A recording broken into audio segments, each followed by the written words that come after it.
Buenas tardes, autoridades, señoras y señores. Es un placer estar aquí esta tarde, dar mi primera conferencia a la 1 de la madrugada, porque llegamos más o menos ayer. Y hablar después de Rafael Alonso pues es también un reto, ¿no? Porque ha sido interesantísima la conferencia, el meter la vista dentro de un artista como es el Greco, que es una de las figuras supremas de la historia del arte occidental. Pues es hablar después de eso del pobre Goya, no sé cómo lo voy a conseguir. Bueno, lo que les estaba diciendo es que me gusta mucho estar aquí en Puerto Rico. Nunca creí que iba a disfrutar tanto solamente en las horas en las que llevo aquí. He visto alguna cosa que me ha interesado mucho en el sentido de entender incluso un pequeño detalle del autorretrato de pared que tenemos en el Museo del Prado. Y la vegetación que he visto aquí en Puerto Rico me confirma que esa obra debe de ser un cuadro pintado aquí, o al menos pintado con toda la idea de la vegetación tropical extraordinaria que hay en la isla y que por lo tanto tiene que ver con la situación de su exilio. Aunque solamente sea eso, ya es suficiente, ¿no? Ya es un viaje aprovechado. El siglo XVIII en España supone una fractura absoluta con lo que había supuesto el siglo XVII. El siglo XVIII empieza con una guerra terrible, la Guerra de Sucesión, que fue una de las más sangrientas de España y que da inicio realmente a esa tendencia tremenda también española de la guerra civil, porque se enfrentan una parte de España que era la que apoyaba a los Habsburgo, y una parte de España que era la que apoyaba a los Borbones. Y esas dos partes de España que se rebelan en 1700 siguen existiendo todavía hoy día, es decir, están ahí todavía los fermentos de una separación que es Cataluña, la parte de Valencia y el País Vasco, enfrentada a la otra parte de España, y con eso no hay nada que podamos hacer. Es una genética histórica nuestra y una dialéctica que continuará en el futuro. Por lo tanto, Felipe V, que no tenía derecho al trono porque su abuelo, Luis XIV de Francia, había renunciado para él y para sus herederos los derechos al trono de España al casarse con María Teresa de Austria, la hermana de Felipe IV, la hija, de Felipe IV. Sin embargo, cuando las cosas se ponen favorables, es decir, cuando muere Carlos II sin sucesión, el rey francés promueve la llegada al trono de España de su nieto Felipe V. El archiduque austriaco no se conforma. No sé si de esto mi compañero José Luis Díez les hablaría también el día pasado, pero el archiduque de Austria, que era el que verdaderamente tenía el derecho al trono legítimo en caso de que fallara la monarquía española, es decir, que no hubiera más herederos, se levanta en armas contra Felipe V. La guerra empieza en Europa, empieza en Italia, se traslada a los estados del norte también, de Flandes, y finalmente llega a España. Fue una guerra terrible, como les he dicho, con cerca de 400.000 civiles muertos en España. E incluso a finales del siglo XVIII todavía digamos que sonaban los tambores de guerra en algunas de las provincias españolas, y los Borbones no estaban todavía aceptados del todo. Este es Felipe V en un retrato ecuestre, y es un retrato ecuestre, como lo ven, en donde por arriba así aparece la victoria con unas ramitas de olivo que significan también la paz, es decir, intenta pacificar, pero en la parte baja están los ejércitos, ¿no? Está la entrada de los ejércitos, y es un retrato realmente guerrero. En un primer momento, Felipe V, que llega al trono de España con 17 años, intenta aquí parecerse a los Habsburgo lo más posible, o sea, a la dinastía tradicional. En la parte izquierda tienen un retrato de Carlos II, el último monarca de los Austrias, que había muerto sin descendencia, y en la parte derecha tienen un retrato de Rigaud. La parte izquierda es de Carreño y la parte derecha tienen un retrato del francés Hyacinthe Rigaud de Felipe V, en donde pues estamos viendo cómo el traje negro, la actitud, la posición, con ligeros efectos del siglo XVIII, pero es realmente una aproximación a lo que sabían que les podía gustar todavía a los españoles. El cambio es drástico. Pasamos de una tradición realmente austera, rigurosa, bastante rígida en algunos aspectos, austera sobre todo porque tienen aquí el Alcázar de Madrid, el Alcázar de los Austrias, que es una arquitectura pobre, una arquitectura de a veces argamasa solamente, que se va haciendo por añadidura de las partes de los distintos edificios, y Alcázar que se incendia en 1734 en el día de Nochebuena, poniendo en riesgo no solo la vida de los que habitaban allí dentro, sino también las obras impresionantes de la colección real, que incluso tiraron por las ventanas para poder salvarlas. Y ese viejo alcázar, que seguramente, según los Borbones, arde afortunadamente, viene sustituido por una arquitectura nobilísima, que es el Palacio Real de Madrid. Es completamente distinto. Aprovechan la desaparición del viejo alcázar para poder hacer lo que les interesa, unas estructuras que van a marcar un poder nuevo, totalmente imbricado en la Europa de su momento. Aquí trabaja un arquitecto italiano, Filippo Juvara, y convierte lo que había sido el viejo alcázar y los restos de aquel antiguo alcázar completamente desaparecidos en el palacio real más grandioso de toda Europa. Es decir, es el palacio que tiene una superficie más grande de todos ellos, totalmente de piedra berroqueña y piedra de colmenar, con la diferenciación entre lo gris de la piedra berroqueña y el blanco de la piedra de colmenar, que es caliza, y es realmente una arquitectura espléndida. Pero no solamente marcan su presencia en Madrid, en la corte, con el alcázar, sino que renuevan los antiguos palacios de la monarquía española, los sitios reales tradicionales. Algunos los mantienen y otros los crean de nueva planta.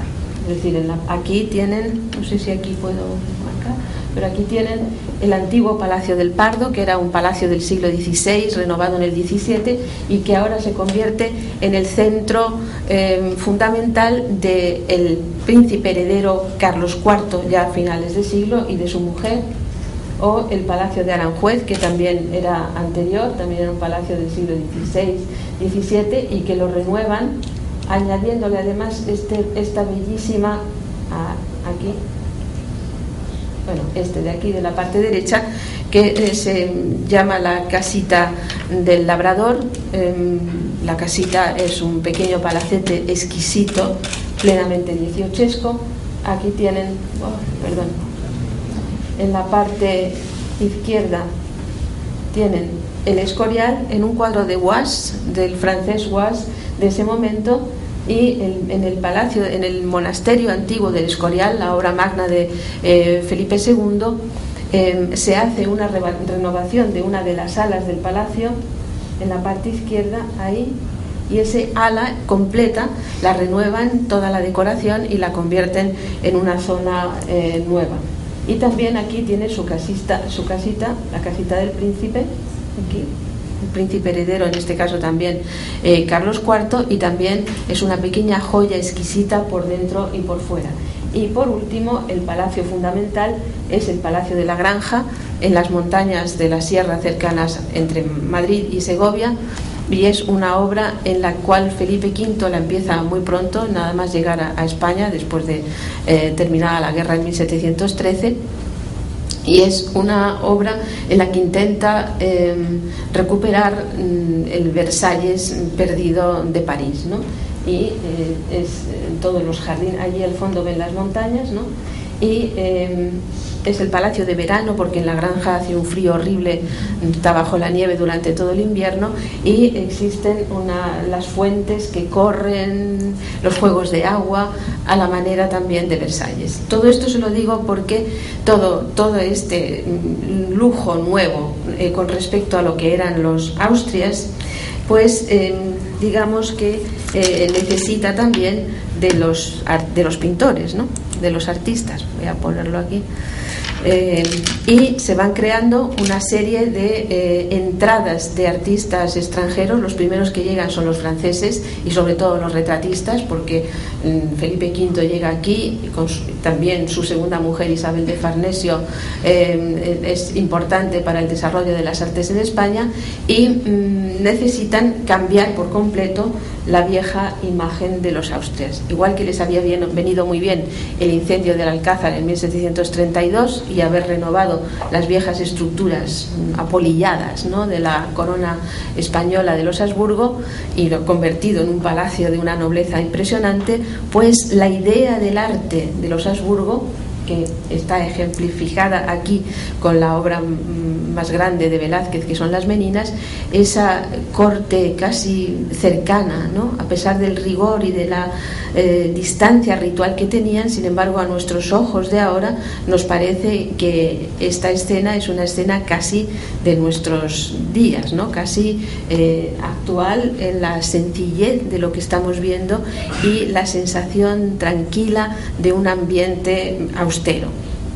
Sin embargo, los Borbones, a diferencia de esta familia de Felipe IV, pues de la mano de los retratistas franceses, en este caso de Van Loo, pues establecen su nueva forma de ver las cosas, ¿no?, y de entender el poder de cara también a los nuevos súbditos que no estaban muy conformes con la llegada de esta nueva casa real. Vean que es completamente distinto este cuadro. Todo lo que les voy a poner hoy está en el Museo del Prado, ¿no?, porque en el Museo del Prado la pintura del siglo XVIII, que no es precisamente de las más ricas de nuestras colecciones, sin embargo sirve de ejemplo perfecto tanto de la historia como del arte de ese periodo.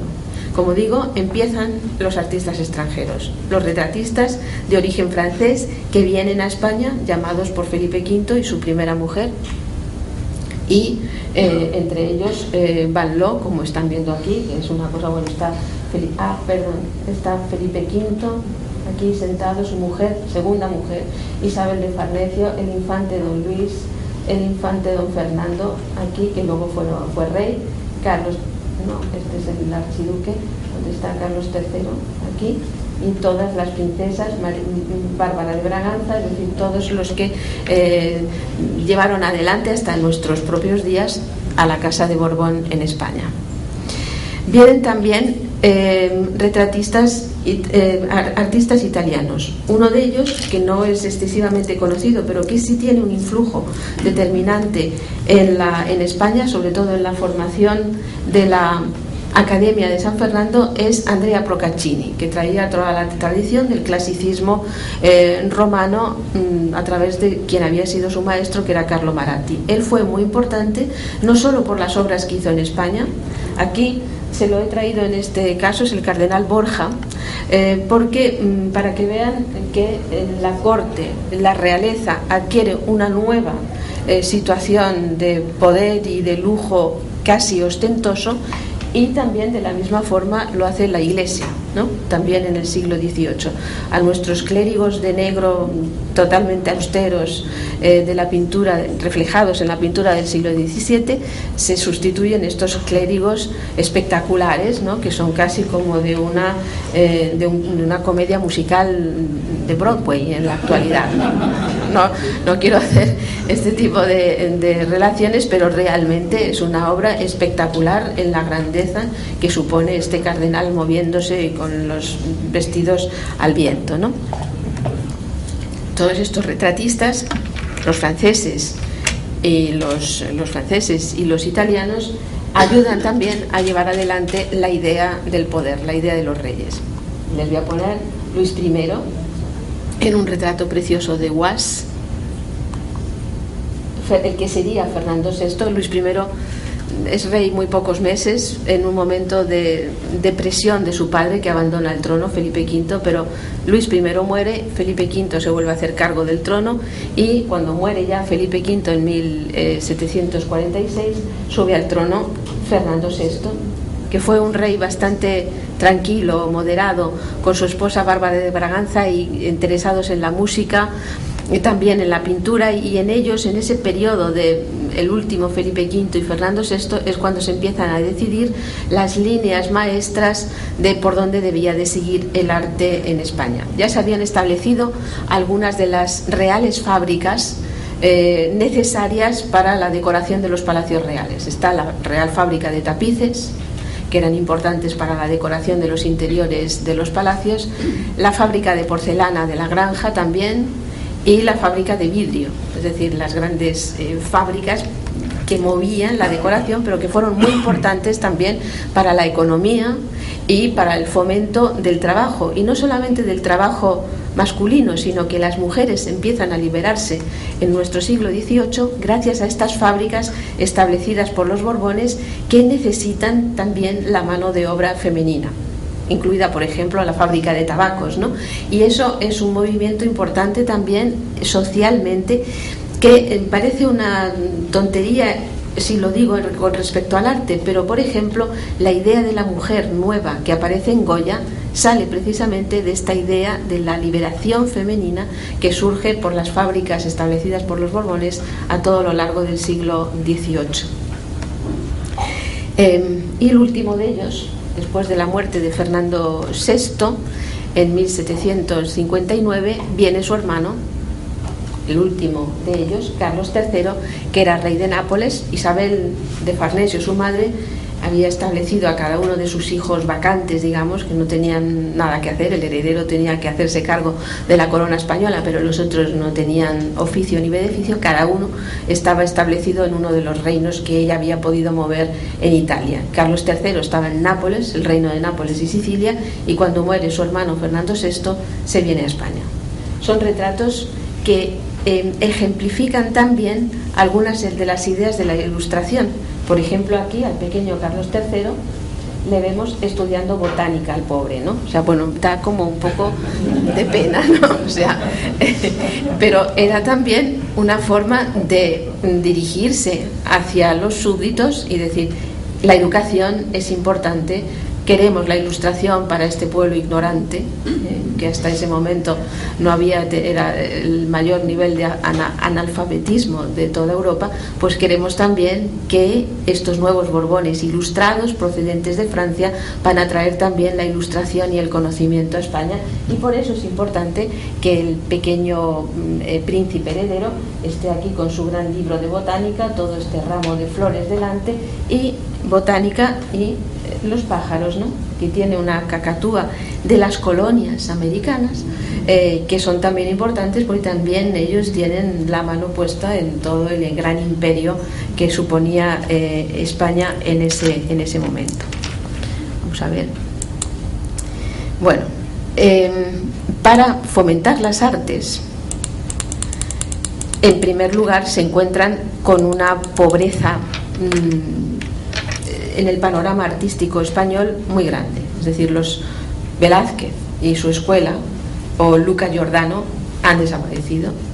Existe Palomino, que está bien, pero vamos, es un teórico y no es excesivamente creativo, y realmente el resto de la nación no da en esos momentos más que algunas mediocridades loables, pero mediocridades. Y por lo tanto importan, como les digo, a los retratistas franceses, y con Isabel de Farnesio y con la llegada de Carlos III a continuación se importan a los grandes nombres de los artistas italianos.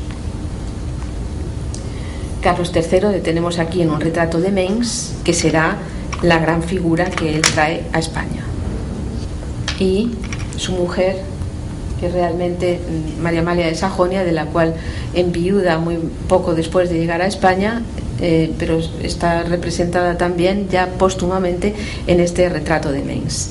De la mano de ellos llegan a España artistas de la importancia de Corrado Giaquinto, que era un artista napolitano, pero sobre todo trabajando en Roma y creando una pintura rococó a la italiana de un colorido precioso, como lo están viendo aquí, los tonos pastel, los rosas, los verdes, todo eso, de composiciones muy bien pensadas. Los italianos, claro, siempre tenían la tradición de las grandes escenas alegóricas e históricas perfectamente aprendida, y España tiene la suerte de que llegue aquí esta figura notable del arte italiano, que empieza a trabajar en la decoración del Palacio Real, y también se le encargan obras de otros miembros de la nobleza y de la aristocracia que imitan también al rey en la renovación de sus palacios, etcétera, y también necesitan estas figuras.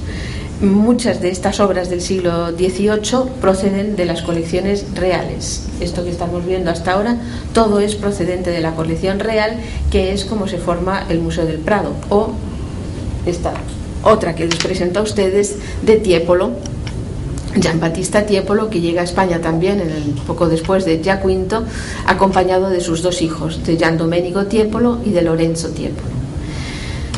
Es distinto. Tiepolo es un artista veneciano que trae otro concepto también de la pintura, pero se dedica también a la decoración de pintura religiosa, como este que están viendo aquí, con Abraham y los tres ángeles, y también empieza a pintar la decoración al fresco de las bóvedas del Palacio Real. En el Prado tenemos muchas obras de Tiepolo, pero una de ellas, que le voy a poner aquí, que es una obra del periodo juvenil de Tiepolo, es la Reina Zenobia. Es una pintura que no procede de las colecciones reales, sino que fue adquirida por el Museo del Prado en 1975. Es decir, a la base de las colecciones históricas se ha ido añadiendo con el tiempo las obras que el Museo del Prado consideró en distintos periodos de su historia que se debían de adquirir para el engrandecimiento de la colección. Pero la figura más notable, o sea, Tiepolo y Giaquinto, son grandes pintores que trabajan ellos solos, que asisten o ven el fermento que puede tener la Academia de Bellas Artes, pero que no son capaces de integrarse de una forma estructurada dentro de la estructura del arte español y de lo que deseaba el monarca. Ese va a ser Mengs. Aquí tienen un autorretrato de Mengs del periodo de su primera estancia en España, es decir, en los años 60, 1760,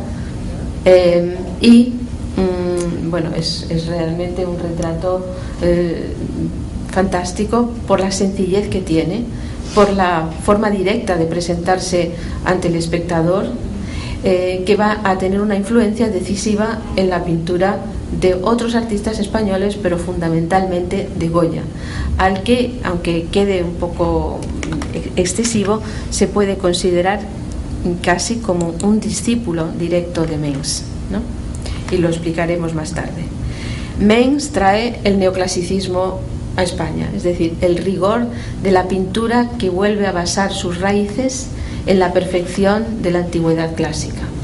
Y eso es lo que hace él en todo aquello que hace. El rigor del dibujo, la preparación perfecta de cada una de las obras, los colores ajustados al realismo de la naturaleza, es decir, no como Corrado, Giaquinto o Tiepolo, que son todavía con un eco del barroco, de lujo y de preciosismo, sino que Mengs trae ese carácter naturalista perfecto de adecuar las cosas para que puedan considerarse como reales, incluso aunque sea un hecho de carácter religioso o milagroso.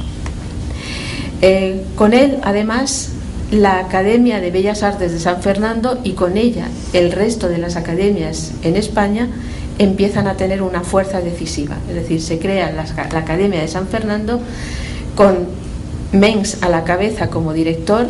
Mengs es también el primer pintor del rey, primer pintor de cámara, que significa primer pintor del rey, director de la academia, director de la fábrica de tapices, es decir, dirige desde arriba las artes a la manera de lo que es el espíritu de la Ilustración. Todo para el pueblo, pero sin el pueblo, ¿no? Por ejemplo, la academia en los primeros años de vida tenía ya 300 alumnos, es decir, fue un éxito.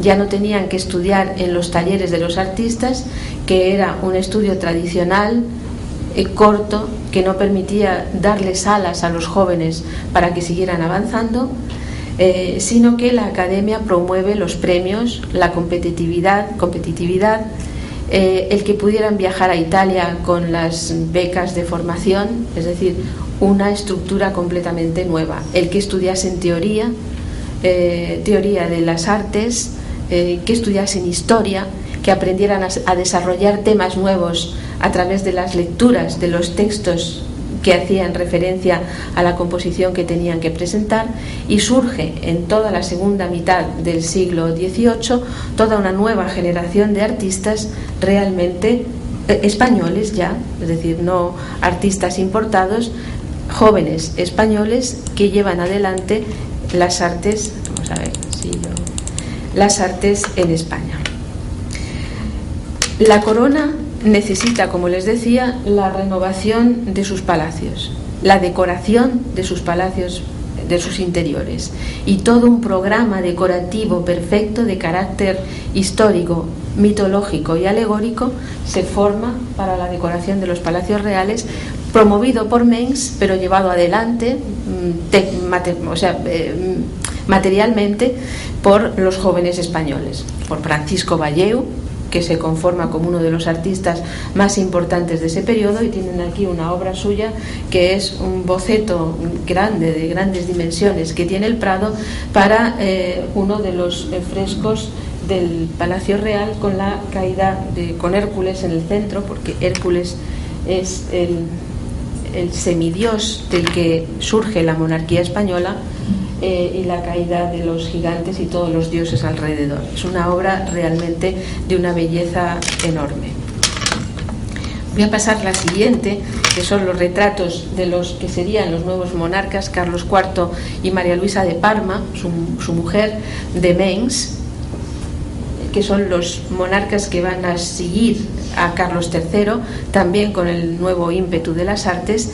Y volvemos al otro tipo de decoraciones, que son las decoraciones de carácter de género, que fueron los cartones para los tapices que iban a rellenar o a decorar los nuevos sitios reales, el Escorial y el Palacio del Pardo, fundamentalmente, donde estaban por un lado el rey y por el otro lado los príncipes con sus pequeñas cortes.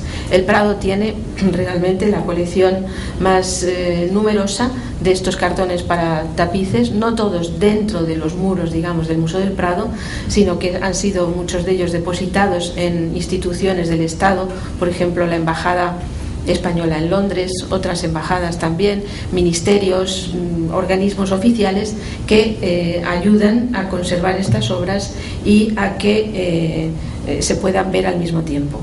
Por ejemplo, esto es una serie de pequeños, de una colección de pequeños bocetos de estos cartones de tapices, pero tenemos, por ejemplo, este otro pequeño boceto del Paseo de las Delicias de Valleu, y tenemos también el resultado final en el cartón, que mide 5 metros de largo y está depositado en el Ministerio de Educación en Madrid. O por ejemplo, en los siguientes, también de Valleu, con el majo de la guitarra o el choricero, porque este tipo de escenas para los cartones de tapices abandonan las decoraciones tradicionales que habían sido sobre motivos de la pintura flamenca del siglo XVII y, movidos por Mengs, dirigidos por Mengs, centran su atención en la vida alrededor, en la vida cotidiana de la ciudad, de la corte, en realidad, de la ciudad de Madrid, como estos que están viendo, con temas que son por un lado amables, pero por otro lado delicados, y por el otro también van insistiendo en esa idea de la mezcla, de la integración de las distintas clases sociales. Es decir, ya la aristocracia no es la única que aparece representada en estas obras, sino que aparece el pueblo llano, los majos, los vendedores, todos ellos por idea del rey, para ser unificados para hacer una nueva sociedad en España. Aquí tienen otro de los artistas que colaboran en este proyecto de los cartones de tapices. Eran todos ellos muy jóvenes, como es José del Castillo, ¿no? Esta es una escena preciosa también. Son cartones de unas grandes dimensiones porque los tapices tenían que cubrir grandes muros de pared, ¿no? Y aparece, es un tapiz que tiene como motivo central la vendedora de flores, es decir, son también vendedores callejeros, pero interpretados de una forma muy amable, siguiendo también las novedades que había supuesto la pintura del rococó francés. Estos nuevos artistas españoles, como Maella, Mariano Salvador Maella, que es otro de los grandes nombres de la pintura del 18 español, siguen perfectamente los modelos establecidos por Mengs, y además hay entre ellos una competitividad muy grande, con lo cual todos intentan ser mejor que el que tienen al lado, ¿no? Están los grandes jefes como Vallejo, como Maella, pero también los otros como Iriarte, por ejemplo, o Carnicero, pues dedican sus esfuerzos a elevar la idea de las artes en España. Este es un retrato de Maella, de la joven princesita Carlota Joaquina, la hija de Carlos IV y María Luisa, cuando eran todavía príncipes, que es casada con el futuro rey de Portugal, y muy pronto ya desaparece del panorama español y pasa a Portugal, ¿no? Pero también de Maella tenemos decoraciones de tipo alegórico, como estas dos escenas que les presento, que forman parte de una serie de las 4 estaciones que tenemos completa en el Museo del Prado, pues tienen la primavera y el verano. Se las presento también porque luego vamos a ver las de Goya, las 4 estaciones de Goya, que serán completamente distintas, porque aquí estamos todavía, digamos, con estos artistas, estamos dentro de lo que es la evolución natural de las artes, siguiendo la tradición, pero no hay en ellos todavía lo que supone la figura de Goya, que será un cambio radical, una figura absolutamente distinta de las demás, con una calidad artística superior a todo lo que habían hecho estos. Pero aquí, en este momento ya, en esto que hemos visto de Francisco Vallejo, de José del Castillo, de Maella, que es en torno a los años 1700, finales de los 60, 1770 y entrando en los 80, Goya ya está presente, Goya ya ha nacido, Goya ya está trabajando y Goya está comenzando su carrera, pero todavía no le vamos a ver. La pintura todavía en el siglo XVIII se establece, como saben, por las jerarquías de los géneros. El género máximo es el género de historia, que engloba la historia, la mitología, la alegoría y las escenas de carácter religioso, y eso es lo máximo a donde llegan solamente los artistas que son buenos, ¿no? Como Vallejo, como Maella, Mengs, etc. Hay otros géneros por debajo que son el género, digamos, el género de la vida cotidiana, que ha estado siempre por debajo desde el siglo XVI, y por debajo de eso todavía está el retrato, y por debajo aún el bodegón. En España había habido una tradición de bodegonistas, de pintores que habían trabajado naturalezas muertas, importante en el siglo XVII.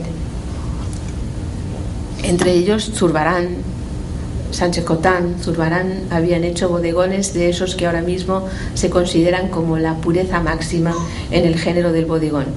Y en el siglo XVIII en España tenemos una figura fundamental. Hay varios, pero realmente el mejor es Meléndez, del cual les he traído, el Prado tiene 43 bodegones de Meléndez, ¿no? Una cifra considerable. Les he traído pues aquel que realmente es el más espectacular de todos ellos. Aquí tienen uno, me parece que no ha sido este, ¿no? El que se trajo aquí, no es este. Todos son excelentes, pero este, pues no sé por qué, como otro que tiene una cafetera, una chocolatera de cobre, pues son algunos en los cuales el genio de Meléndez pues ha descollado más que en el resto, ¿no? Son obras que creo que ha hablado aquí uno de mis colegas del museo, ¿no?, en las conferencias anteriores, pero son obras de un gran atractivo que decoraron una de las salas del Palacio de Aranjuez. El Prado, les he dicho que tiene cerca de 43 bodegones de este artista, pero es que el Prado es un museo con unas características especiales. Realmente su fuerza consiste no en ser un museo enciclopédico, como puede ser la National Gallery de Londres o la de Washington o incluso el Museo del Louvre, sino que el Prado tiene unas características especiales, y es tener muchas obras de un solo artista, y que esos artistas sean Velázquez, Rubens, Tiziano, Veronés, El Greco, Morales, es decir, Goya. Se conforma así en estos centros que tienen una potencia enorme, ¿no? Tienen una fuerza distintiva que hace que el Prado sea completamente distinto. También nos sucede con el pequeño Paret. Bueno, le llamo así porque tengo por él una cierta debolezza, como dicen los italianos, una cierta ternura hacia Paret, que su figura siempre me ha interesado mucho, ¿no? Me ha interesado por ser un artista frustrado en realidad. Empiezo por esta preciosa cebra sobre papel, es decir, es un gouache, una acuarela con gouache sobre papel, de las primeras obras que él hizo cuando era el pintor de cámara, digamos, de cámara pequeñita, pero de cámara, del infante Don Luis, que vivía exiliado, casado morganáticamente con una joven y con su pequeña corte en Boadilla del Monte y en Arenas de San Pedro. El infante tenía una colección de historia natural, porque ya vieron antes que Carlos III tenía allí su colección de plantas, su colección naturalista, y el infante Don Luis pues también se había dedicado a la naturaleza. Tenía esta cebra que pone aquí abajo, que pertenecía al serenísimo señor Don Luis Antonio Jaime de Borbón, y la presenta Paret en un ambiente muy poco africano, ¿no?, sino que hay unas ruinas, una especie como de ruinas clásicas al fondo, es decir, un paisaje por completo distinto a donde vivía originalmente la pobre cebra, ¿no? Pero también para el infante Don Luis hace una colección de acuarelas que reflejan toda su colección, digamos, de aves, ¿no? Era importante, era reconocido por ello el infante, y tenemos varias de estas acuarelas, y de vez en cuando aparecen todavía algunas que intentamos recuperar. También de ese primer periodo, donde Paret prometía llegar a ser uno de los artistas más importantes en el panorama artístico español, es este precioso baile en máscara, que parece ser una escena real, es decir, de un baile real que tuvo lugar en el Teatro del Príncipe, que era el teatro más importante de la corte, todavía en los años 60. Es una obra bellísima, muy delicada, que son de pequeño formato, son casi como cuadros de gabinete, hecho y dedicado al infante Don Luis. Y realmente la colección de Paret es una colección del Museo del Prado importante. Nos gustaría seguir aumentándola si fuera posible, y muchas de estas obras no proceden todas de la colección real, sino que han sido incorporadas a la colección del Museo del Prado en fechas incluso muy recientes, ¿no? Las circunstancias de la vida, con la muerte temprana de sus hermanos, el que su hermano que le seguía, Carlos III, fuera rey de Nápoles, hacen que en un momento determinado el infante Don Luis renuncie a ser cardenal y se pase a ser un privado. Él dice que lo hace porque su enorme sensualidad no le permitía seguir con tranquilidad de conciencia siendo cardenal. Es una explicación, ¿no? Pero ahí empiezan las cuestiones políticas a mezclarse de nuevo con las cuestiones, digamos que religiosas o morales, y entonces el infante Don Luis, si se hubiera casado en ese momento con una joven y hubiera tenido hijos, estos hijos hubieran tenido preferencia al trono de España sobre los hijos de su hermano mayor, Carlos III, porque habían nacido todos fuera de España, habían nacido en Nápoles, con lo cual estaban fuera de la línea de herencia del trono de España. Como Carlos III se incorpora a la corona española en 1759, si las cosas hubieran seguido por el camino de la legalidad estricta, sus hijos no hubieran podido ser reyes de España. Hubieran tenido que ser los hijos de su hermano pequeño, el infante don Luis, que hubieran nacido en España. Por lo cual le casan morganáticamente después de un enorme escándalo que se forma en 1764, cuando descubren que el infante tenía una vida amorosa muy agitada y que quien le procuraba esa vida amorosa tan animada era precisamente su pintor de cámara, Paret. No sabemos hasta qué punto aquello era cierto o no, pero el caso es que realmente hay un escándalo muy fuerte en la corte. Carlos III decide poner la cuestión, terminar con esa cuestión, y obliga a su hermano a casarse morganáticamente, con lo cual ya sus hijos perdían el apellido Borbón y perdían cualquier derecho al trono de España. O sea que eso se aclara así, y todos los que habían intervenido o no, pero que estaban mezclados en la vida del infante don Luis, son castigados, desde las jóvenes y la joven en cuestión hasta quienes habían vivido a su alrededor, como era el caso de Paret, y Paret viene exiliado a Puerto Rico.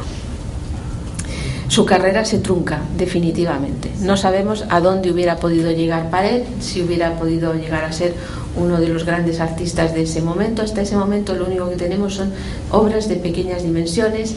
Luego, cuando viene a España muchos años después, hace pintura religiosa de mayor porte, pero nada realmente espectacular. A él lo que le van son los pequeños cuadros de gabinete, pero realmente su carrera se trunca, porque incluso cuando ya se le perdona y regresa a España, no se le permite acercarse a la corte. Durante más de 15 años Paret se ve obligado a vivir en el norte de España, en Bilbao, y allí a ganarse la vida como puede. Este retrato, por lo tanto, es un retrato muy interesante. No vamos a entrar ahora en muchos detalles, pero es un retrato como de ensueño. Es un retrato en el que él piensa en su vida y nos la presenta como algo realmente triste. Es decir, está en el destierro, el gran óvalo del fondo presenta una especie como de escena de naufragio, y este gran murallón de piedra con la vegetación colgante, a mí me parece que recuerda muchísimo, que está muy cerca de la vegetación que he visto estos días aquí en Puerto Rico. Hay otras referencias, como el mapa sobre el que se apoya, le tienen aquí dado la vuelta, pero es que esto no funciona muy allá, pero presenta el mapa de Puerto Rico, y aquí de verde la parte de San Juan, en la zona de la derecha, como lo ven aquí en la parte baja.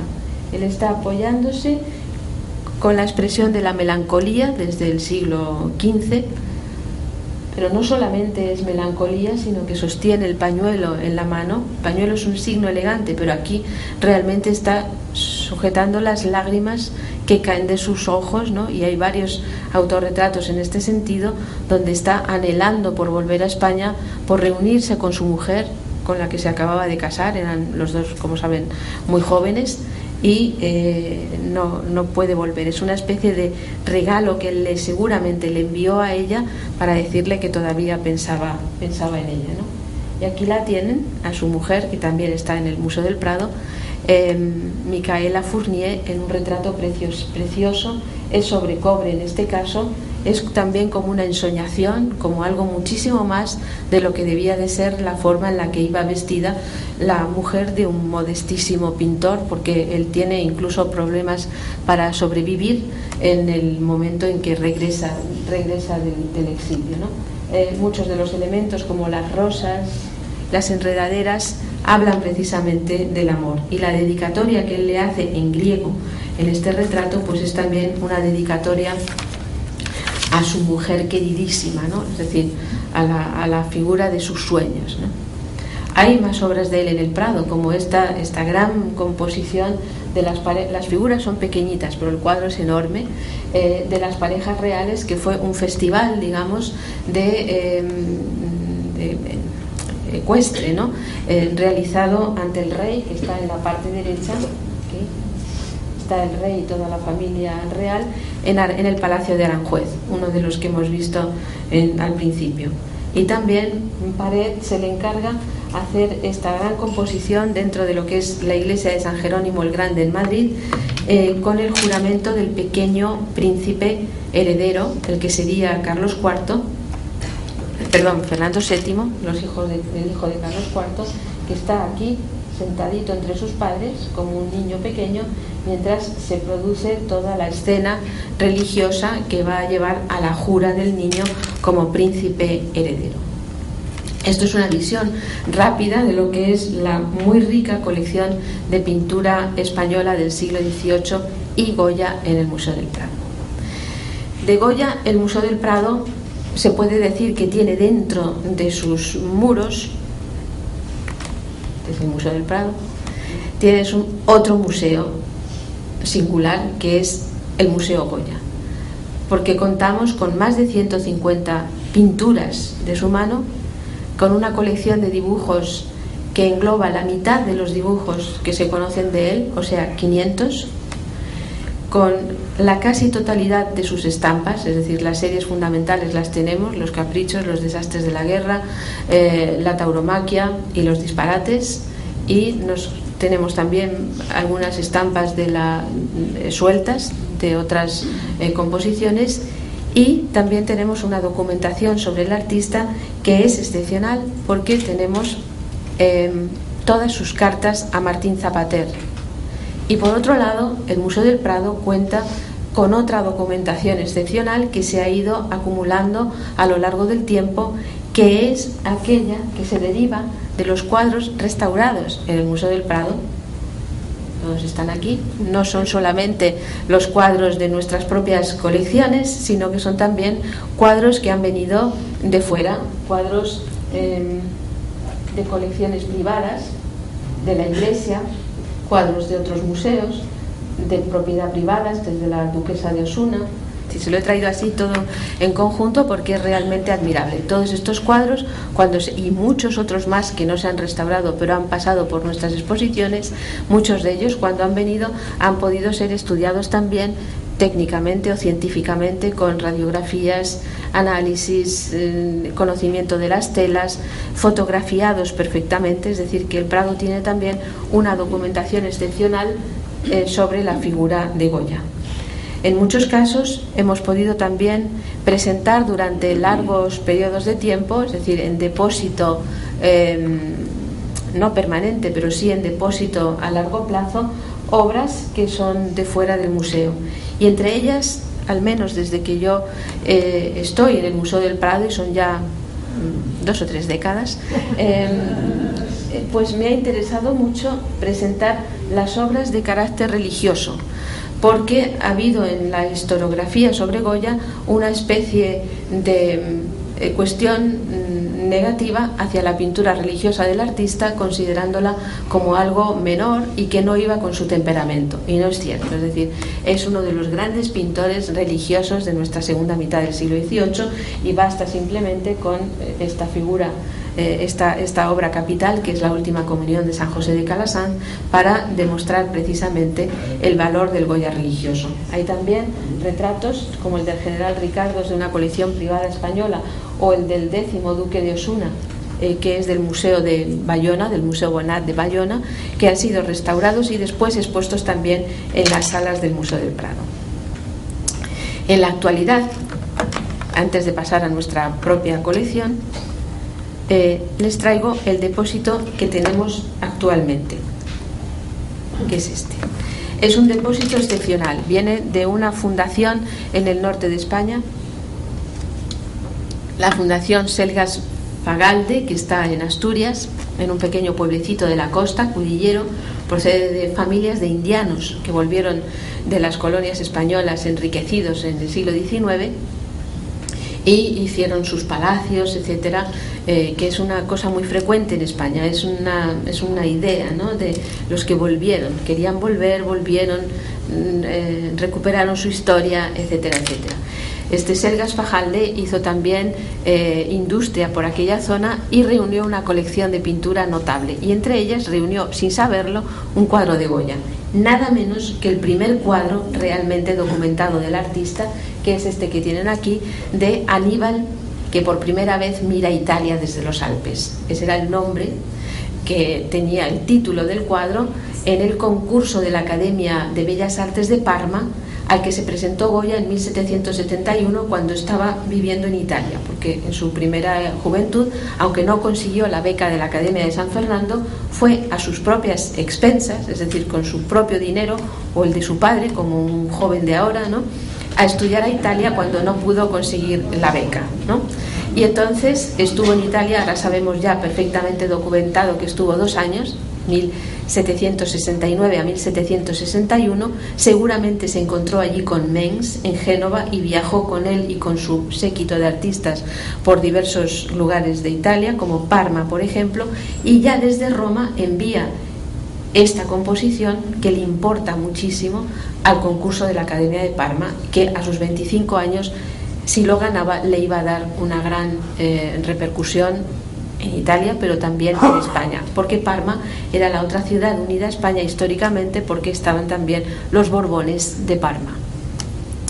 No consiguió el premio porque, según consta en la minuta de la Academia, no consiguió el premio porque si hubiera hecho las tintas, los colores más adecuados a la realidad, y si las expresiones hubieran la gloria del héroe, entonces quizá hubiera entonces no le dieron el premio, pero sí le mencionan. Y además, lo que es muy importante y muy curioso y muy divertido es que por primera vez en la historia, digamos, de la pintura occidental, aparece esa referencia en Le Mercure de France, un periódico. Es decir, es una especie como de noticia, de periódico de la prensa, que un joven español llamado Goya ha recibido una mención en la Academia de Parma.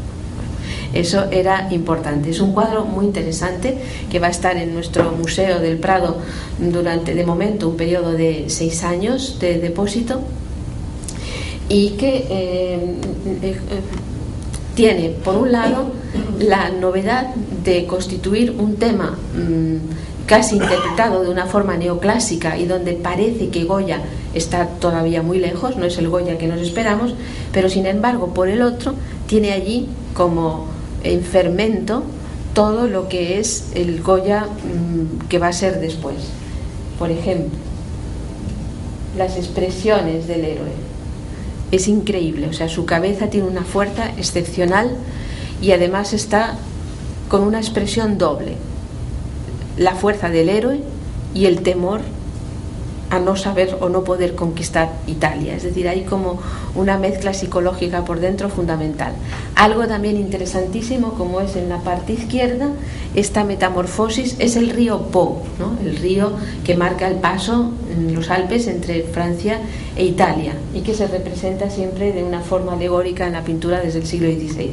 Aquí el río Po es una figura masculina, pero con cabeza de toro, ¿no?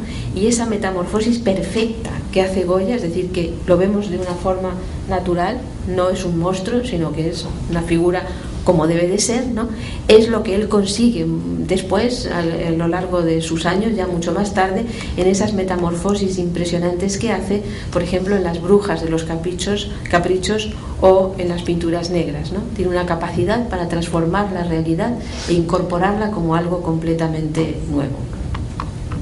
Bueno, es un cuadro realmente prodigioso. Les he traído una especie de truco para que lo vean todo y solamente centrarnos rápidamente en algunas cosas. Pero tenemos aquí, lo he traído otra vez así, las series de cartones de tapices. Es uno de los fuertes del Prado, una de las cuestiones fuertes del Museo del Prado. Y es muy importante, porque los cartones de tapices, que constituyen el principio de la entrada de Goya en el mundo del arte, todavía muy joven, viene a Madrid o va a la corte, reclamado por Valleu, que era también de Zaragoza, y va a ser su cuñado, y por mens, diciendo quiénes son los jóvenes que valen para que vengan a la corte a trabajar para el rey, pues él llega en ese momento con 27 años, 28 años, a trabajar por obra hecha, es decir, con pequeños contratos que le van dando poco a poco, si lo hace bien, bien, y si no, pues fuera, en los cartones de tapices para los distintos palacios del rey. Este es lo primero que hace, que es una serie de escenas de caza para el comedor del rey en el Palacio del Escorial. La caza es una de las actividades de los reyes fundamentales y por lo tanto siempre están presentes dentro de las decoraciones palaciegas. Aquí todavía estos cartones están hechos, según dice el propio Goya, por invención de su cuñado Valleo. Por la invención es de Valleo y la realización es suya. O sea, todavía no está el Goya verdadero, pero les he traído solamente uno de ellos donde sí creo que Valleo le dijo, bueno, este puedes hacerlo tú, que es este.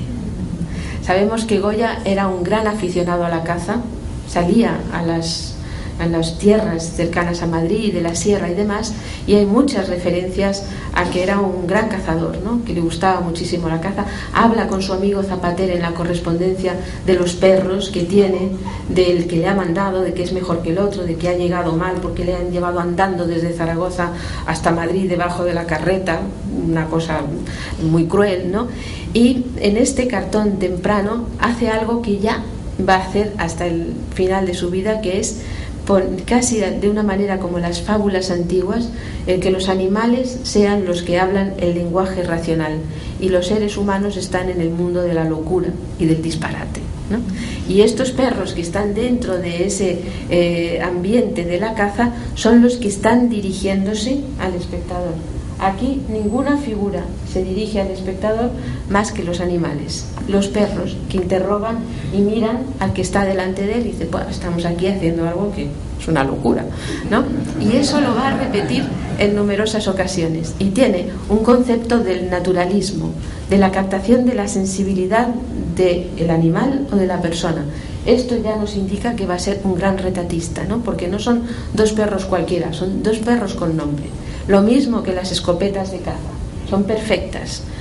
Aquí no podemos ver sus pinceladas, pero la materia metálica es metal, la madera es madera, el disparador está perfectamente hecho, aunque no lo termine hasta el último milímetro, pero en todo ello vemos una capacidad distinta por completo de interpretar la realidad. Y además, en el paso siguiente, eso, lo que les he enseñado es el 75, esto que vemos aquí es el 77, el 76 y 77, y aquí son ya, según él dice, hechos de invención suya. Son para otra serie de los tapices que van a decorar los cuartos del rey. Es la serie del comedor de los príncipes de Asturias en el Palacio del Pardo, otro de los que les enseñé, estaba en la parte de arriba a la izquierda, y era el centro del futuro Carlos IV y de su mujer, la reina María Luisa, ¿no? En el Palacio del Pardo. Aquí hace una serie de escenas, cada uno de los grandes cartones, porque miden 3 por 4 metros, 2 metros y medio por tal, cada uno de estos cartones cubrían los muros, el muro principal, las escenas laterales, los muros laterales, las entrecalles entre las ventanas, las sobreventanas y las sobrepuertas. Todo estaba decorado con los tapices, ¿no? Y aquí vemos pues escenas que son ya con un carácter crítico, porque Goya en estos momentos, lo veremos a continuación, no va a ser como sus compañeros de trabajo que crean escenas amables, bonitas, divertidas de la vida en Madrid, sino que en cada uno de ellos crea una historia que puede ser crítica, donde puede poner el dedo en la llaga de lo que es la vanidad, la locura humana, como por ejemplo en La Cometa, ¿no? La cometa está a punto de caer, ¿no?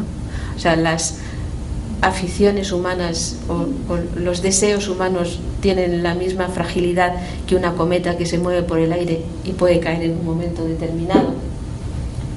El baile, pero aquí por ejemplo la vendedora está hablando con los jóvenes, al mismo tiempo de que va vendiendo la fruta, va vendiendo también otras cosas, y hay todo un juego, ¿no? Que está entre unos y otros, entre unos los las obras de un muro hablan con las obras de enfrente, que es completamente nuevo. En este caso solamente me he centrado en una de estas escenas, que es una obra famosa, ¿no? El quitasol o el parasol. Quitasol, que forma también parte de una tradición decorativa de la pintura francesa, y puede que haya visto alguna escena de artistas franceses, pero sin embargo lo interpreta de una forma completamente nueva. Si Mengs dice hay que retratar al pueblo, hay que retratar a la sociedad que tenemos delante de los ojos, y eso es lo que quiere el rey para la decoración de sus palacios, Goya lo hace mejor que ningún otro. Es una escena también en la cual todo tiene importancia, porque ella está hablando con el lenguaje del abanico y está diciendo: sí, soy muy bella, tengo aquí a mi pequeño paje, pero lleva el abanico cerrado porque ella no admite a nadie más, ya ella, su corazón ya lo tiene entregado. Entonces el abanico nos está dando la clave de lo que es la escena representada. El siguiente grupo de cartones de tapices, todo, como verán poco a poco, la riqueza en obras de Goya del Prado es inconmensurable, ¿no? Y además pueden servir de estudio, de base de conocimiento de lo que es verdaderamente Goya. Son obras perfectamente documentadas, sabemos el día en que las entrega, cuándo se le paga, cuánto se le paga, cuáles son los informes que hacen sus superiores sobre estas obras, cada uno de ellos, etcétera, etcétera. Este es el paso, el cartón siguiente, que es la serie también para el Palacio del Pardo de la cámara llamada el antedormitorio de los príncipes de Asturias, es decir, de Carlos IV y María Luisa. Y son escenas también de la vida cotidiana, ¿no? Una novillada, los guardas de tabacos, el ciego, aquí el ciego que está cantando las coplas de ciego, las lavanderas, el columpio. Es decir, son escenas completamente de la vida diaria. He preferido traerles una de ellas, quizá una casi escondida dentro de este maragma, que es el majo de la guitarra, para compararla.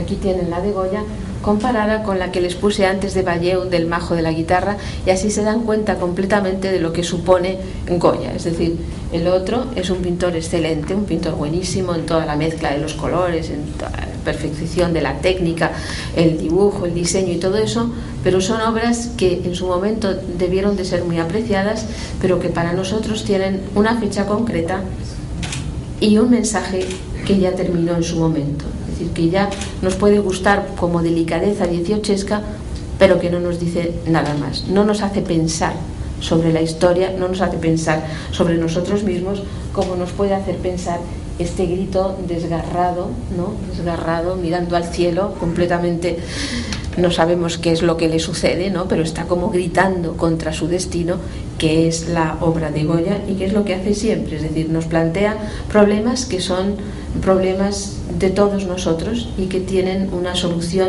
dentro de nuestros sentimientos, de nuestra cabeza, y que siguen siendo válidos incluso hoy día, ¿no? O sea, yo he visto gente así cantando, desesperada por las calles, ¿no? Por las calles de Madrid, incluso, que parece una ciudad tan tranquila, ¿no? Pues hay gente que está tan desesperada como este majo, ¿no? Y eso es lo que convierte a Goya en un artista universal, en un artista que no tiene tiempo. Esto es del 18, pero va más allá.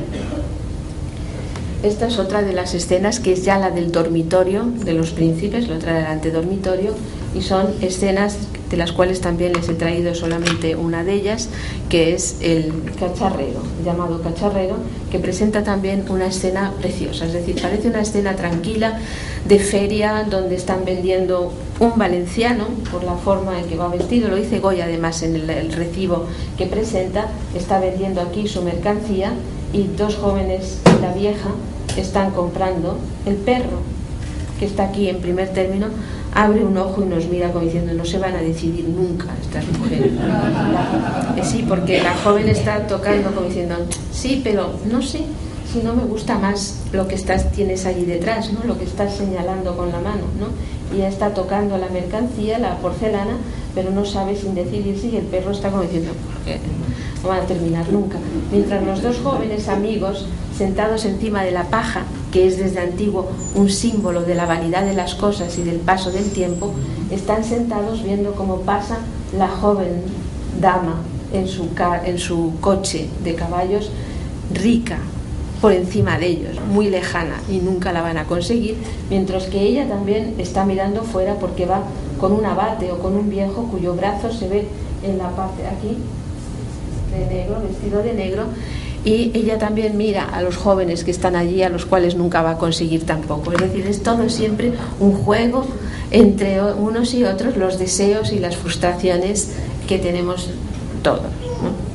La única aquí que realmente agarra su plato con mucha fuerza y dice esto ya no me lo quita nadie es la vieja del fondo. Coge su vasija de barro muy sencilla, la tiene cogida y no se la van a quitar. Estos son pequeños bocetos para un conjunto que se le quedó sin terminar, que era para el dormitorio de las pequeñas infantas en el Palacio del Pardo, pero la muerte del rey, de Carlos III, interrumpió los trabajos y solamente llevó a cartón la del baile, ¿no? El baile no, el juego de la gallina ciega, que es este de aquí, de la parte baja.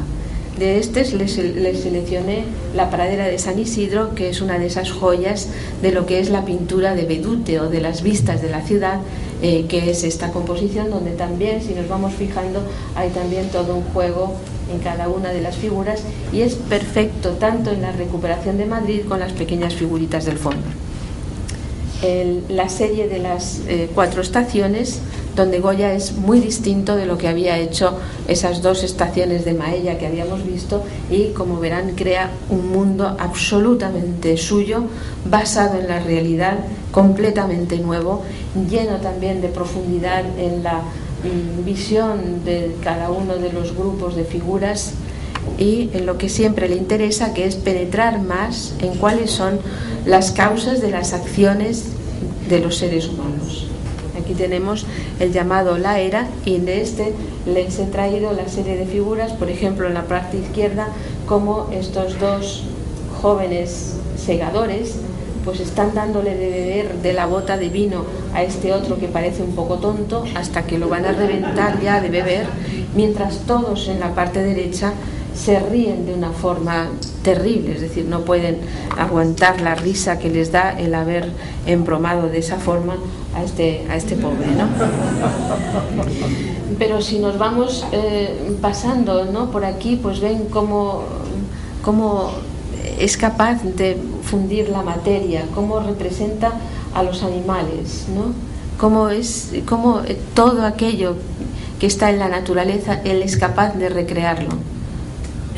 Cómo pinta, ¿no?, las espigas de trigo, ¿no?, con una técnica fantástica, con la técnica de siempre, porque los grandes artistas, los que llegan a este nivel superior, como hemos visto en el Greco, como vemos en Goya, como es Velázquez, como es Francis Bacon, como es Damien Hirst, todos esos que están a esa altura siempre pintan igual, siempre dominan o intentan dominar la difícil materia que es el óleo, para representarse a ellos mismos, en realidad, representar su mundo de una forma que siempre es muy parecida, que no es ni antigua ni moderna, es siempre igual, es la lucha contra la materia.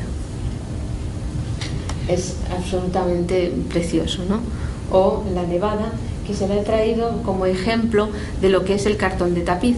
A partir de aquí, los tejedores de la fábrica, que eran los artesanos especializados de una gran calidad, muchos de ellos importados originalmente de Flandes para poner en marcha la fábrica de tapices, que son muy buenos en la representación de cada uno de los detalles que ha hecho Goya, pero no llegan nunca a la perfección de Goya. Por ejemplo, aquí es la nieve sobre el traje de uno de los jóvenes, o el perro lleno de frío que asiste al encuentro entre los 2 grupos divididos, de los que no han podido comprar el cerdo y de los que ya van cargados con el cerdo, ¿no? Y allí el perro, que pertenece a los que no han podido comprar el cerdo, pues es un perro lleno de frío, temeroso, humilde, perfecto, ¿no? Miren la mirada también ahí hacia arriba, totalmente tal. Y llegamos a la última de las series de tapices. Ha estado 20 años Goya haciendo cartones de tapices. El año, a partir del 75, durante los 80, a mediados de los 80 consigue ser pintor del rey, que es un paso adelante, es decir, ya no trabaja por contrato, por obra hecha, o sea, un contrato precario, como los llamamos ahora, sino que ya trabaja con una seguridad, le pagan siempre al año la misma cantidad, un poquito más cada vez que presenta sus composiciones, y ya tiene un estatus. Y también, ya en este momento, acaba de ser nombrado no solo pintor del rey, que era el primer escalón de la corte, sino que era además pintor de cámara. El primer paso importante, ¿no? Pintor de cámara era ya un estatus bastante considerable dentro de lo que era siempre una carrera modesta, que era la de los artistas, que no pasaban de ser una especie de servidores al mismo nivel de los bordadores del palacio, por ejemplo, de los que daban los diseños para las alfombras o para las lámparas. Más o menos tenía esa categoría. Nunca recibió una orden de nobleza, cosa que en Italia era frecuente. Los artistas italianos, la mayoría, tenían una orden de nobleza, de caballería, digamos, o del Papa, ¿no?, por reconocimiento de sus méritos. En España, hasta que no llegó José Bonaparte, Goya no recibe una orden de nobleza. Bueno, en esta serie de composiciones, todas ellas magníficas, una de las más interesantes es la del Pelele, ¿no?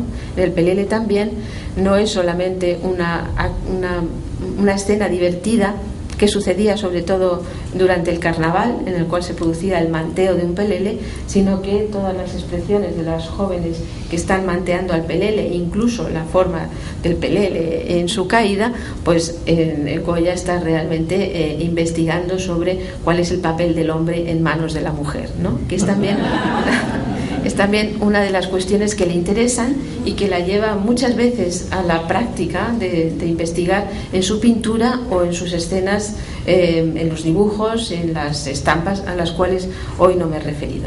El Prado cuenta también con una serie, pasamos a otro grupo de composiciones, de pintura religiosa, que también en los años en que yo he estado en el Prado y apoyada siempre por los sucesivos directores, pues se ha logrado incrementar considerablemente, ¿no?, lo que es la pintura religiosa, porque si no había realmente un escalón y no se entendía la figura de Goya. Pintura religiosa, tenemos obras como el Cristo crucificado, que es el que le valió su entrada como académico de San Fernando por aclamación, por unanimidad, en 1780. Y tenemos obras que se han comprado recientemente, como la Santa Bárbara, aquí, muy temprana, del mismo momento del Aníbal pasando los Alpes que vimos como primer paso. O este otro, San Juan Bautista, también comprado, estos en los últimos 10, 12 años, este San Juan Bautista, o estos dos que fueron unos hallazgos también recientes, como son dos pequeñas escenas religiosas de aquí, de Tobías y el Ángel y la Sagrada Familia. Aquí les he traído estos porque son, digamos, que los más novedosos, los más raros también, absolutamente exquisitos. Si hay algún pintor que represente la luz, ese es Goya, ¿no? O sea, Goya realmente trabaja con la luz de una forma completamente única y especial en él, ¿no? Miren aquí, ¿no? Es casi, además, científica, porque en el Greco hemos visto que es magnífico, pero Goya pertenece al siglo de la Ilustración y al siglo de la enciclopedia francesa y al siglo del comienzo de la ciencia. Y entonces aquí, cuando él estudia la difusión de la luz en la atmósfera, es realmente basada en los últimos estudios técnicos o científicos, mejor dicho, sobre cómo se difunde la luz en la atmósfera, que es ya un conocimiento del siglo XVIII, ¿no? Y eso es nuevo. Por supuesto, el Prado tiene también una gran colección de retratos del artista, que no toda es antigua, es decir, Goya se ha ido de las 3 primeras obras procedentes de la colección real a principios del siglo XIX, cuando se abre el Prado. Goya, las obras de Goya se han ido incorporando paulatinamente al museo a través de los sucesivos directores y el tiempo, ¿no? Desde mediados del XIX con los cartones de tapices y el siglo XX también, y las últimas obras que nosotros hemos podido incorporar al Prado, pues por ejemplo la Duquesa de Abrantes, por ejemplo la Marquesa de Santa Cruz, por ejemplo la Condesa de Chinchón, que es del año 2000. Es decir, ahora entramos por las salas del Prado y parece que Goya está allí desde el principio, pero no, realmente el Prado no tenía obras como esta o esta otra de la María Teresa de Vallábriga, la mujer del infante Don Luis. Es decir, son adquisiciones recientes de gran interés. De aquí les he traído pues algún ejemplo, como es el del retrato de los duques de Osuna, un ejemplo de pintura de grupo que va a ser uno de los fuertes de Goya y muy poco representada en España. Es decir, desde las Meninas y esa enorme familia de Felipe V de Van Loo, un extranjero, los artistas españoles apenas han representado a los retratos de grupo, y por lo tanto que Goya se atreva a hacerlo y sea excelente también en esa cuestión es importante. Es un retrato exquisito que marca el comienzo del duque de Osuna, todavía llevando el luto de su padre, como duque de Osuna, ¿no? Con su mujer, que era una mujer ilustrada en relación con los literatos franceses y con la moda francesa también, todo hay que decirlo, ¿no?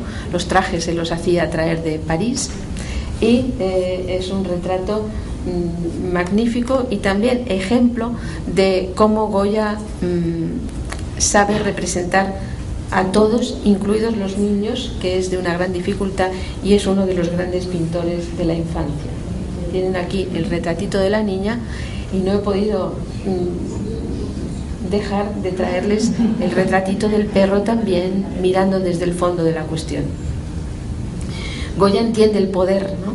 Entiende el poder, y gracias a eso no tuvo nunca ningún problema. Es decir, pasó por 3 reyes distintos, por innumerables primeros ministros, y se mantuvo siempre en su posición, en su sitio, atento a todos y trabajando con exactamente igual para Godoy que para su gran enemigo Jovellanos, que es el que tenemos aquí en la pantalla. El retrato de Jovellanos ya como ministro de Gracia y Justicia, y es una de las grandes figuras, como saben, de la Ilustración española. No voy a hablar de las glorias de Jovellanos. Está representado también así, con la imagen de la melancolía, y él, que era poeta también, Jovellanos, en el mundo arcádico de los poetas españoles recibía el título de Jovino el melancólico, y como tal le representa aquí Goya, y no solamente así como melancólico, es decir, como alguien intelectualmente superior, que es lo que significa la melancolía desde el siglo XVI, sino también dedicado a las artes y a la filosofía, o al conocimiento, a la sabiduría, porque al fondo está como no bendiciéndole, porque no es la palabra, está la diosa Minerva como la guía de su vida, dedicada a la filosofía. El otro de los retratos supremos de este momento es el retrato que ya les he hablado de la condesa de Chinchón, retrato de ella, que era una de las hijas del infante Don Luis, y casada con Godoy, y que llegó a ser, detrás de la reina, era la figura más poderosa en ese momento en España.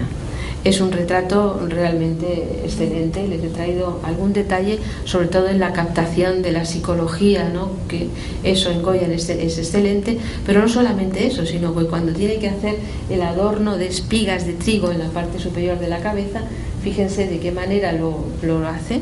Y con qué naturalismo también. Al fondo ahí les traje unas espigas de trigo para que vean cómo están hechas, por ejemplo, aquí, ¿no? Perfectamente, cómo revela con la luz y con la estructura como son las espigas de trigo, o el siguiente retrato de la Marquesa de Santa Cruz, que es una de las obras más curiosas del artista, donde intenta también acercarse a la pintura del neoclasicismo, a los conceptos del neoclasicismo, pero con detalles que nos están hablando de un mundo que conecta con el antiguo barroco, con la pintura del barroco, en el ambiente de misterio que hay al fondo de la figura, o incluso con el futuro, es decir, con figuras como la de Manet, como la de un artista ya posterior. Tienen aquí pues detalles también de la técnica. En Goya es muy difícil ver una evolución de su pintura, porque él hace siempre aquello que necesita para conseguir el efecto que quiere, tanto si es cuando tiene 25 años como en el David, en el Aníbal pasando los Alpes, como al final de su vida. Hay una evolución, pero aquí en esta composición, si tiene que concluir el rostro, esto es 1805 ya, pero si tiene que concluir el rostro perfectamente como una miniatura, pues lo hace con toda tranquilidad. Pero de figuras grandiosas, de imágenes de gran tamaño, Goya es exactamente igual cuando viene al pequeño formato. Esto es una pequeñísima miniatura de Juana Galarza, la madre, bueno, su consuegra, es decir, la madre de la joven que se casó con el hijo suyo, con el hijo de Goya, y es un retrato de unas dimensiones diminutas, una auténtica miniatura donde está absolutamente todo. Bueno, voy a pasar este otro. También tenemos una gran colección de los retratos reales, algunos lo tienen aquí, he traído varios ejemplos, ¿no? Porque es, por supuesto, el retratista de los reyes, cuya carrera, digamos, áulica, llega a su máximo exponente cuando hace La familia de Carlos IV en 1800, que es una de las obras más importantes de su producción y más importantes también del Museo del Prado. Es una obra cargada de significado alegórico, no es solamente, como se ha dicho siempre, una crítica de los reyes, eso era impensable, era imposible además, sino que es una obra cargada del simbolismo que quiere la monarquía, es decir, decir a sus súbditos y a los embajadores que llegan en ese momento delicado del directorio en Francia, cuando ya han terminado en la guillotina los Borbones, los primos franceses, ¿no? Luis XVI, decirles que ellos están aquí, que tienen todo el poder, que el pueblo les respeta, a través de los cuadros del fondo. En uno, que no lo vemos aquí, está Hércules y Onfale, es decir, el origen de la monarquía española, y en el otro, el reino presente, con las Américas incluso al fondo, las tierras de ultramar, más allá del mar, y es un reino próspero, un reino lleno de agua, un reino lleno de verdura y demás, que es el reino presente. Los reyes, además, tienen numerosos hijos.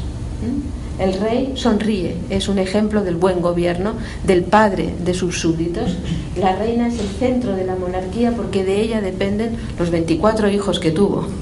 No todos sobrevivieron, pero era un ejemplo cantado por los poetas de fecundidad para la patria, ¿no? Para la corona. Y todos sus hijos, ¿no?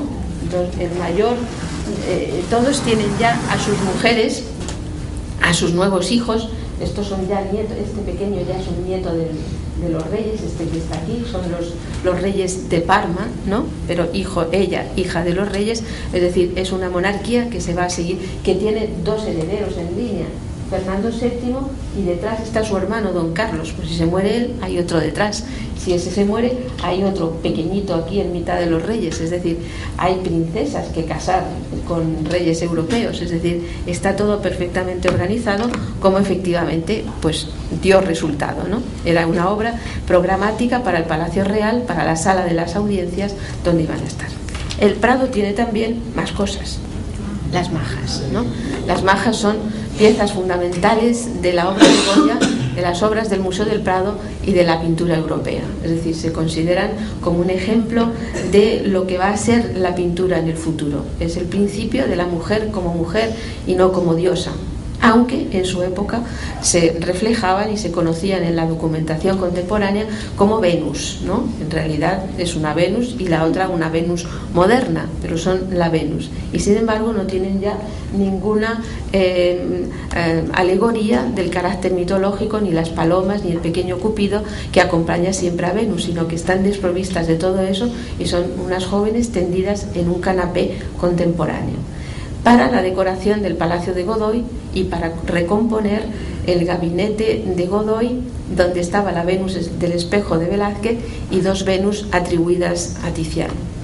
Son realmente obras que con el tiempo, así como en el principio no fueron tan importantes, las majas se han convertido realmente en nuestros días, como el precedente de la Olimpia de Manet, de las figuras en el boudoir de Degas, de la pintura contemporánea. Pero tenemos más, tenemos pintura de género. Pintura de género son pequeños cuadritos de gabinete, series que pertenecen a series, de las cuales pues no tenemos todos ellos, otros están en otros museos, otros en colecciones privadas, pero bueno, algún día algunos podrán venir, como este del sueño del vuelo de brujas, que realmente forma parte de una serie dedicada a las brujas que es de gran interés, y las naturalezas muertas, que forman también parte de una serie importante.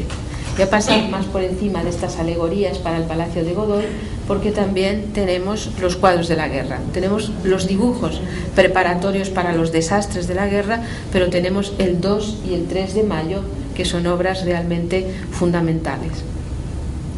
Obras que marcan la guerra no como una exaltación de la heroicidad de cargarse a los franceses, sino este díptico que está formado por un lado por el 2 de mayo, que es el ataque del pueblo de Madrid a las tropas francesas. Terminaron con los mamelucos, cargaron a 230 y algo, es decir, todos los mamelucos que había traído Napoleón, y esta violencia que ejercen por la mañana, por la noche, la violencia llama a la violencia, y a partir de las 4 de la tarde, cuando los franceses lograron dominar la situación, empiezan a fusilar a todo aquel que encontraban por las calles de Madrid con una navaja, hubieran participado o no en la revuelta, y fue realmente el comienzo de la guerra contra Napoleón. Pero Goya lo marca muy bien por figuras que se corresponden y que aparecen, por ejemplo, el muerto a la izquierda, el muerto francés a la izquierda con el muerto español a la derecha, los que atacan, los patriotas que atacan en el 2 de mayo a los caballos, ¿no? Están cargándose a los caballos con los franceses que se están cargando a los españoles. Hay toda una serie de líneas donde vamos viendo cómo la violencia de unos se responde con la violencia de los otros, ¿no? Son obras hechas después de la guerra, claro, y que fueron hechas para el palacio, pero no sabemos exactamente si se llegaron a colgar. Fueron pagadas por el rey, por el cuarto del rey, por Fernando VII, pero no sabemos realmente si se llegaron a pagar o no, o si se llegaron a colgar en el sitio para donde estaban destinadas o no, porque no hemos logrado encontrar ninguna referencia documental. Son obras muy avanzadas ya. 1814 es un periodo en que Goya domina por completo todas las posibilidades de la pintura. Y bueno, esto es un detalle del 2 de mayo con las líneas que marcan, por ejemplo, esto lo hice con un compañero mío, que marcan las líneas expresivas que surgen aquí del centro del mameluco caído, del mameluco muerto, y que son líneas que llegan hasta el mismo borde donde un alfanje curvo nos devuelve la mirada hacia el centro, el puñal en la parte alta, es decir, nada se escapa, sino que todo revierte otra vez al motivo central. Miren cómo trabaja también de una forma muy directa. Lo de colorido rosado y naranja aquí es la preparación, y realmente son como líneas de dibujos. Las cabezas son impresionantes, ¿no?, en cuanto a la expresividad y a conseguir lo que quiere. Y si eso era bueno en el 2 de mayo, en el 3 de mayo todavía las escenas y la composición y cada uno de los detalles son perfectos. Es preciso y perfecto cuando tiene que serlo, como en el fanal que ilumina la ejecución, o es más suelto, terrible, mezclado casi con la tierra, cuando tiene que tratar la figura de los caídos, de los que están ya en el suelo muertos, ¿no? Como este otro, o la cabeza de la figura central, que es curioso, veía cómo el Greco hacía sus cabezas, y este también utiliza un sistema muy semejante para hacer los ojos y que luego con la distancia los veamos en su sitio, pero son de una libertad realmente asombrosa. Por último, el Prado tiene la serie de las pinturas negras, que fueron las obras recogidas, destacadas de los muros de la finca que compró Goya al final de su vida en 1819 a las afueras de Madrid, para convertirla en una finca de desarrollo agrario que iba a dejar a su hijo y a su nieto, que no tenían oficio ni beneficio ninguno, ¿no? Y entonces esa finca él la prepara realmente como herencia para su hijo y para su nieto. La decora, aquí están todas ellas, son 14, que estaban distribuidas en la planta baja, estas de aquí, a partir del Saturno, y en la parte de la parte baja, y las otras que estaban en la parte superior. Son obras en donde recrea temas que han sido frecuentes en su arte, más que en su pintura, en su arte anterior, en los dibujos y en las estampas de los caprichos, centradas, por ejemplo, en la utilización de las brujas para revelar aspectos de la maldad del ser humano, o en la vejez, que es también un tema que le va preocupando cada vez más según se acerca al final de su vida, o de la violencia, como es el Saturno devorando a su hijo. Y con el cuadro siguiente, que forma parte de los retratos, pero es un retrato de la época de su exilio en Burdeos, ya al final de su vida, vemos cómo recupera una cierta tranquilidad, una cierta armonía de su vida. Vive en un país enormemente avanzado como era Francia, Burdeos, un país libre con relación a lo que era la España heredada y la España de Fernando VII anticonstitucional. Goya se ha exiliado, ha dejado el país. Moratín, su amigo, el escritor, dice: aquí Goya vive feliz, le gusta todo, la comida, la luz, el campo, las diversiones, está feliz. Y realmente allí es donde pasa los últimos 4 años de su vida, y su pintura vuelve otra vez a tener una apariencia alegre o clara. Se le ve incluso influenciado por la pintura de sus jóvenes colegas románticos, ¿no? De Delacroix, quizá, del cual ha visto retratos, y este último, que es casi un retrato hecho en los últimos meses, vemos a un Goya influenciado por las tendencias más últimas que había en ese momento, que eran las de los sentimientos y la espontaneidad de la pintura del romanticismo. Y nada más, con esto termino. Me tienen que disculpar por la longitud de la conversación.